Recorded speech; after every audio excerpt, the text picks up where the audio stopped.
Katanya cinta pertama anak perempuan itu adalah ayahnya. Tapi bagi saya itu tidak, Pak Ustadz. Karena dari umur saya 8 tahun, orang tua saya bercerai. Dan ibu saya memutuskan untuk kerja di negara orang, menjadi TKW selama bertahun-tahun.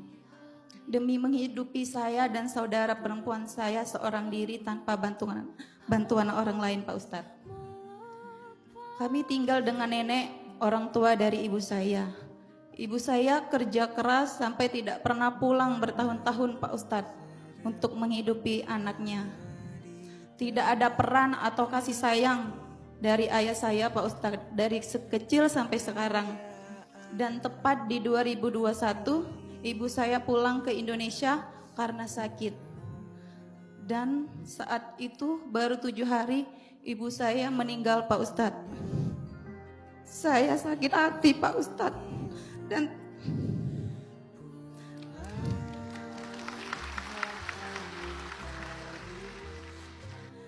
karena mereka yang sudah menghancurkan mental dan hidup saya dari kecil sampai sekarang, yang bertahun-tahun sampai ibu saya meninggal. Sedangkan dia hidup enak, hidup senang tanpa ingat kalau dia masih punya 2 anak yang harus dia beri kasih sayang. Pak Ustadz, apakah boleh saya tidak memaafkan dan menyimpan rasa sakit hati ini sampai saya mati, Pak Ustadz? Karena mereka sudah menghancurkan kehidupan saya dari kecil dan mental saya, Pak Ustadz.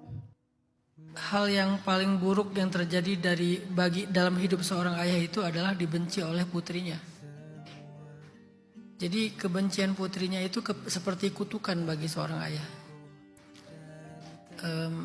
Nggak kebayang ya, punya anak tapi benci sama kita itu berarti kan kita nih gagal banget ya.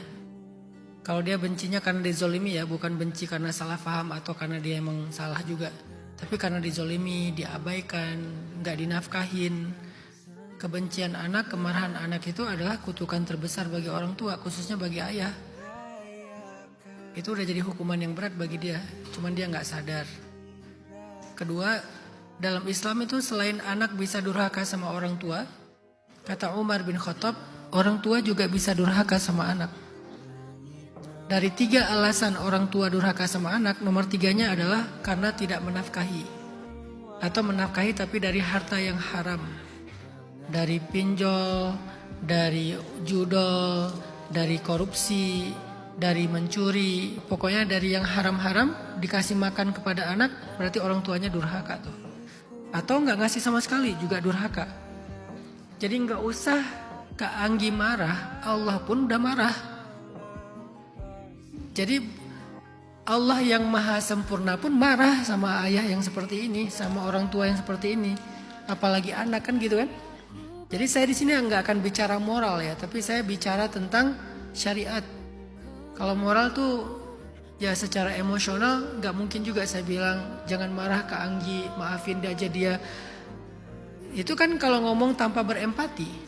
Saya jarang sekali menjawab pertanyaan dengan teori, saya jawab pertanyaannya dengan empati, dengan emosional. Saya coba untuk menempatkan diri saya kalau ada di posisi itu kayak gimana. Emang mudah memaafkan setelah ditelantarin sekian tahun, sampai ibu harus ke luar negeri, dan itu nggak mudah kerja di luar negeri. Saya sering ke Hong Kong ya, diundang sama teman-teman TKW. Pertanyaan-pertanyaan TKW di Hong Kong tuh ngeri-ngeri loh. Dan kondisi mereka di Hong Kong itu nggak mudah. Setengah dari mereka itu strugglingnya tuh struggling banget. Dan gak mungkin mereka mau jauh dari anaknya sejak bayi. Ada yang saya kenal tuh dari bayi, anaknya udah punya bayi lagi sekarang.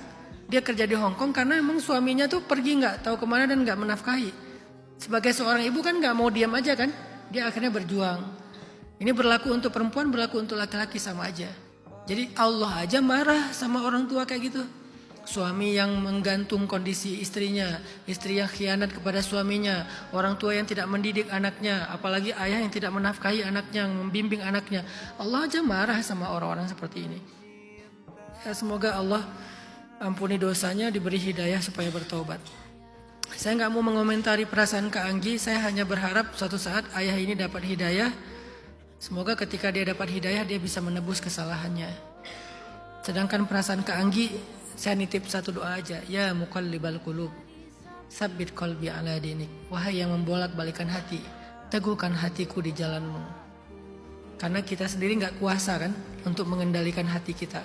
Ketika dia marah, ketika dia benci, ketika dia cinta, itu di luar kuasa kita tuh. Sehingga urusan hati masuknya ke dalam urusan mala taqata lana bih. Kita tidak mampu dan berkuasa mengendalikannya. Biar Allah yang mengendalikannya.